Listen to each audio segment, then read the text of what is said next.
Good morning students. আমরা আজকে একটা বিশেষ শব্দ নিয়ে একটু আলোচনা করব।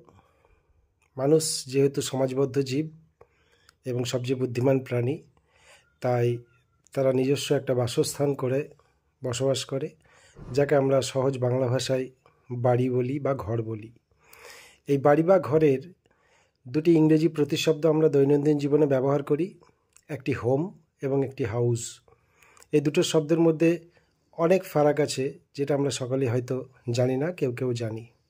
হোম শব্দের অর্থ হলো বাড়ি, আবার হাউস শব্দের অর্থ হলো বাড়ি। তবে দুটোর মধ্যে পার্থক্য হলো, হোম শব্দ যখন বাড়ি হিসাবে ব্যবহার করি, তখন যেখানে দয়া, মায়া, মমতা, স্নেহ, ভালোবাসা এই ধরনের ইমোশন জড়িয়ে থাকে, তাকে বলা হয় হোম। যেমন নার্সিং হোম বা আমরা যে বাড়িতে থাকি হোম, সেই হোম।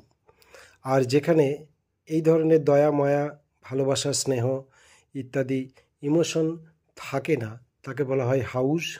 যেমন বেডিং হাউস, সিনেমা হাউস ইত্যাদি। ধন্যবাদ।